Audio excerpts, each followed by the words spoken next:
welcome back to Awake and Bake, where we get high vibes and talk about the universe. I'm your host, Danny. If you're new here, hi, I'm Danny. I'm a psychic and a stoner, and I love to combine those two things. But before we get into it, you're gonna need a couple things for today's episode. Today's episode is like Sabrina Carpenter, if you will, short and sweet. Make sure that you have something to drink, because I will not be responsible for you hooker whores being dehydrated.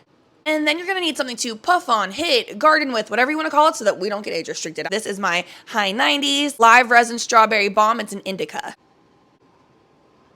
Okay, let's get into it. First of all, today's episode was inspired by a quote I saw yesterday that changed my life. It said, "Baby, you've barely touched your free will." Oh my God, you're so fucking right. And then I see this right around the time that in my head, I've been getting a lot of like messages and downloads that are like, you need to have more fun, you need to take life less seriously, like you need to make sure you're enjoying your earthly experience. Not everything has to be for some kind of product or result. Sometimes the result is just fun. And look, not to beat a dead horse, I know I've been talking so much about go get tattoos, go get piercings, dye your hair, da da da da. But I want to talk about something that has been told to me my entire life that I'm wondering, because this sounds like something only a white person would say. There have been so many times, especially when I was younger, where I was like, oh, I'm gonna go get this tattoo. Oh, I wanna go do this to my hair. Oh, I wanna go do this fun thing for myself, right? An adult in my life would say, well, you know, everybody's doing that now, so you're actually not even gonna be in the minority. You see what I mean by that? Sounds like something only a white person would say. Like, okay, motherfucker, I get it. You wanna be a minority so badly. Bitches wanna be oppressed so bad. It's so funny. But I'm really looking at these motherfuckers, especially when I was young, and they would say it to me.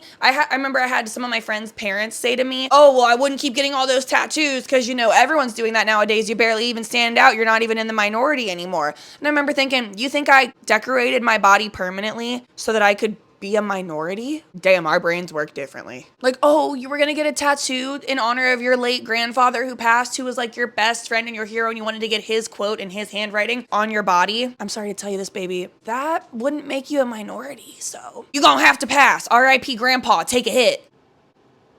Obviously, I'm kidding, but do you see how crazy that sounds? So then that had me thinking about, wait a minute, do people really only do things if it's going to separate them from other people? And then we wonder why we're like, there's no sense of community in this world. Yeah, exactly. Because even down to how we want to spend our time decorating our human suit has to become somehow fucking political about now you're not a minority. Everybody's doing it now. Yeah, bitch, everybody shits too. Should I stop doing that? I'm like, is this why people get mad when they're like, you can't wear the same jeans as me? Those are my jeans. Bad example. That was giving Sydney Sweeney. And it's also like, do you think you're the first person to ever come up with shit fuck? Because you're not. Like, every thought that we have, odds are somebody else in the world has had a similar fucking thought. You are not the original in most cases, but you are uniquely you and originally you. So even if you do something similar to somebody else, it's gonna have your own twist and your own flair on it. Nothing can be like an exact replica when you really think about it that way. I just feel like that's so self-righteous to be like, well, I just have to be so completely different from everybody. Like, why? Does that make you better, make you superior? Why do you need to be different from everybody? Why is it so bad that like people might have shit in common? Sorry, take a hit.